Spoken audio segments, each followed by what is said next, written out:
You read both Cottrell and Morris's Cottrell's book, and then especially the Mayan prophecies, and then you read Garrell's book. You become aware of the mathematics. The mathematics is very straightforward once you grasp the way it now, works. Now, when you say that, excuse me, but when you say mathematics don't lie, okay, we know that it's the voice of the universe. We know that too.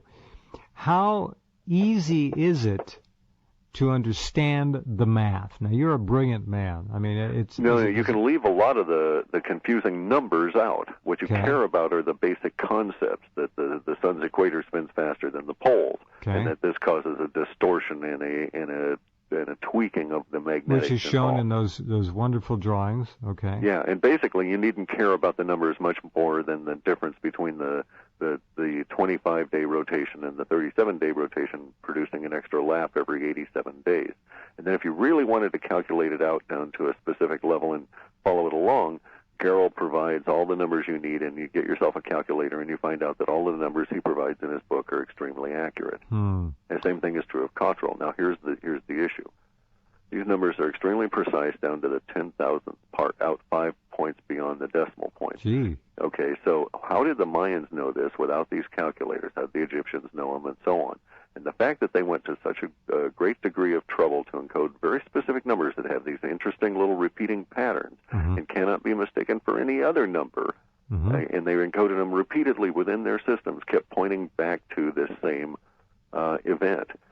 And if you eliminate the religious bent from Cottrell's work and just look at what he's describing, and then take his interpretation off of it and continue to look at it in Garrell's fashion, you see precisely where Garrell says that these people were trying to tell us that this stuff can be calculated down to the day, because it is a physical process every bit as real as the astronomy involved in predicting where the sun will arise on a specific day. Once you know the precession of the equinox, you can calculate that, on the first day of spring, the sun will be here.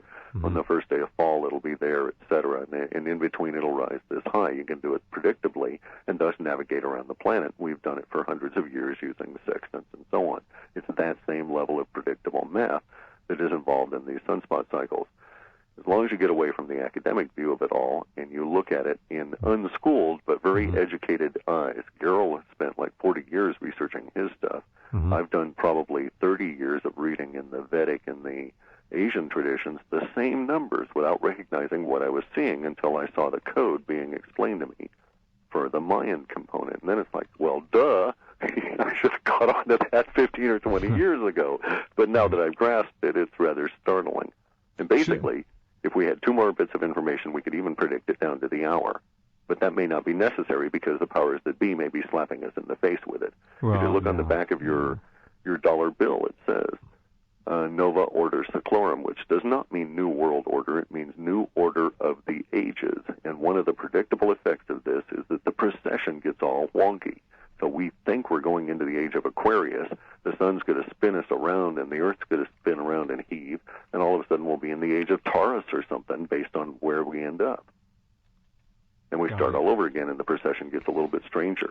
And hopefully this time we'll get it right and come through with enough of the goodies of civilization to get a jump on things.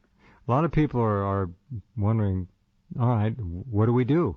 How do we prepare? We don't have time to build a boat. We don't live near the ocean. No, that's not true. That's not true. You've got 1,000 days. You can build a boat in 1,000 days. And then part 2, those that we live in the middle of Nebraska, do we build a boat there, or whatever. All right, hang on. We'll talk about the practicalities of trying to survive with maybe a pretty nasty set of circumstances, as they say, in just a couple of minutes.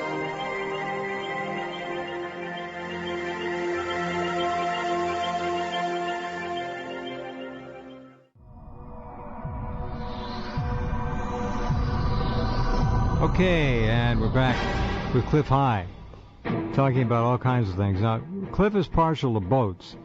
Since we don't know, and as we made clear, you spelled it out, this could be fits and starts. It's not going to be one huge, necessarily, event. It could be a lot of them on a big run-up to a fairly major catastrophe. A lot of minor catastrophes. Could be lots of fun.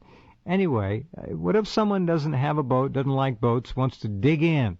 Can they do that? And if they dig in, they're going to need to dig in for how many days till the water recedes back to the natural seabeds? Well, if they're high enough, they would be, above that theoretically, because we don't know how. We don't know how high though. Gerald says 7,000 feet, but he could be wrong by 4,000 or 5,000 feet. We don't know.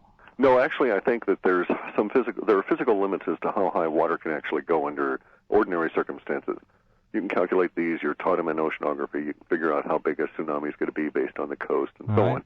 Usually the wave height is relatively a lot less than we can think about. Mm-hmm. Now, it is true that the oceans are going to want to crawl out of their beds and crawl across the land. However, there's Russians that have been doing a significant amount of work on this, and they say that, well, based on the fact that life still exists and that here's the parameters that it takes for life to exist. In other words, you can't have an atmosphere that soars up to 2,000 degrees Fahrenheit.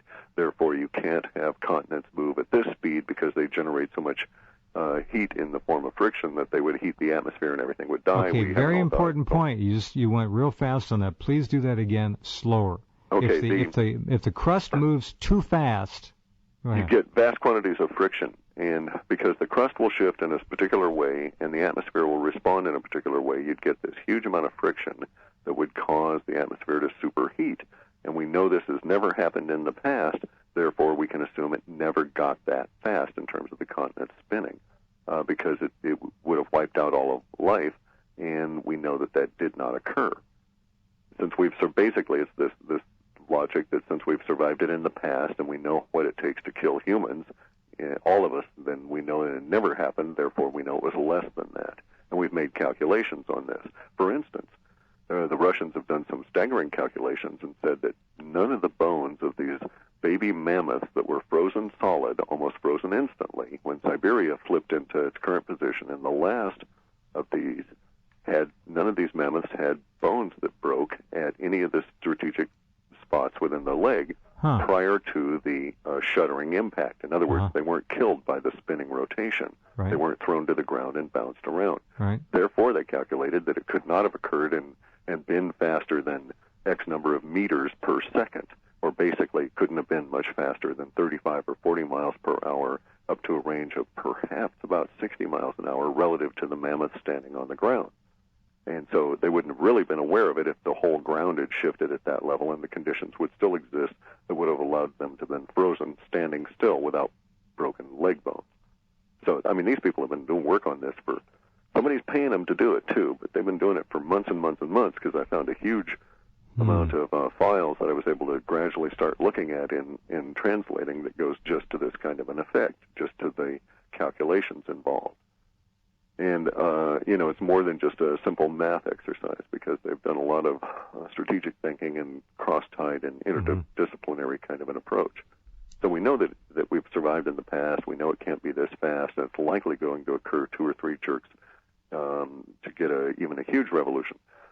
2 of these episodes back, in 21,000 BC, apparently the Earth spun 72 degrees within the arc of the precession. So that would be spinning basically like 3/4 of the way through the year almost, in terms of where you start off. So it'd be kind of weird, because you could start off in winter and end up in fall. Got it. And sort of miss the whole summer business, right? In any event, when that occurred, that was one of the more spectacularly damaging ones, and the Russians were able to say that, well, that one, in this particular instance, this mountain range was lifted up this high, and so we can calculate the amount of force that was involved to shove this other plate underneath it, and they've done even more calculations on it and said, okay, in that particular episode, we think that the level of water was about 800 meters.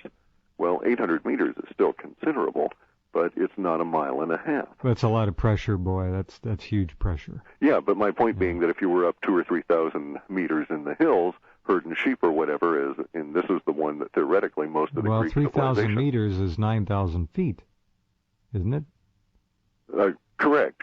But I mean, if you were this was up 800 meters, I see. less than 1,000 meters, so less than 3,000 feet.